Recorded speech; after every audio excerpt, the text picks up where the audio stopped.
Hi guys, and welcome back to Lasting Peace. As you can see, I am back in my sparsely decorated own home. We got back from our Christmas travels just a couple days ago, so we're still sinking back into the routine of real life and 2014. So I hope you're having a wonderful new year, and thank you for being here with me. Yesterday, I started working on my book again. And yes, a few weeks ago, I was excited to announce that God gave us a publisher. My book is going to be available in ebook and in print both by March of this year.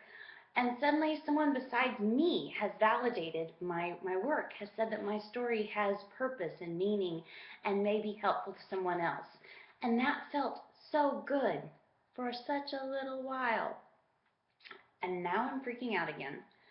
After the publisher accepted my manuscript, she gave it to her editor, who went through it with a fine-tooth comb, and sent it back to me just a couple days after Christmas, asking me to make specific changes. Remember that feeling in grade school or high school or college when the teacher bled all over your paper? Remember that? How much fun, right? Feelings of failure swam over me. Yesterday, I so many times nearly closed my computer and said, I can't do it. That was my best effort. If there needs to be changes, I don't know how. I don't know where to draw from. And suddenly I began to feel like a failure, as if so many people had suddenly have expectations or believe in me or in what I'm doing. And now I'm afraid that I can't follow through, that I won't meet those expectations. This feeling of failure is not unfamiliar to me. And I doubt you're actually sitting there either with no idea what I'm talking about. Anxiety about our performance, fear of failure, fear of the unknown is innate to the human existence. And the Bible acknowledges this. In Psalm 144:4, it says, "They are like breath, their days are like a fleeting shadow." When I was going through treatment for my eating disorder, one of the most paralyzing fears was, what if, after my family had spent all this money and spent all this time, what if I didn't get well? What if I didn't come out of treatment and meet the expectations of everyone for a recovered person? Have you ever wondered, what if I try so hard, still fail at my marriage? What if I work so hard to build this job or this ministry and it fails? What if I believe so much that God will heal me or heal someone else and he doesn't? What if? I heard recently, I think it was Craig Groeschel in one of his sermons on a recent topic called Fear Not, that fear isn't the absence of faith, it's faith in the wrong thing. If there's a verse 4 in Psalm 144, there's obviously a verse 3 too.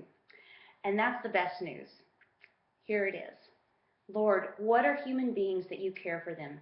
Mere mortals that you think of them. Just think of it.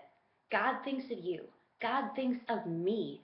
In Psalm 139, David says, "How many are your thoughts of me, O God? They outnumber the sand on the seashore." If the Lord of hosts, and this is actually Isaiah 14:24, the Lord of hosts has sworn, "As I have planned, so shall it be, and as I have purposed, so it shall stand." We cannot fail. I cannot fail. Nothing is impossible with the God who lives in me. Even if the rest of the world deems my life, my book, your project, as a failure, the outcome of a heart centered on God is always success, because what he has purposed, what he has planned, will stand. So here is my New Year's resolution, the new song of my heart. As for me, I will not look to the affirmation and standards of others. I will not even look to my own goals and agendas to mark my success. But I will only pay attention. I will only be attentive to daily obedience to my Heavenly Father, because I know that what he plans, what he has purposed, will stand. I hope you will take this to heart and think about it in light of your own project, your own mission, your own calling, or the hurdle you're facing in your own life. We cannot look to ourselves to judge our failure or success. But if we even set aside the agendas, the goals, the project, the mission, in favor of setting our eyes on Christ, we cannot fail, because what he has purposed will stand. Thank you so much for being with me, and I look forward to seeing you next week. Bye-bye.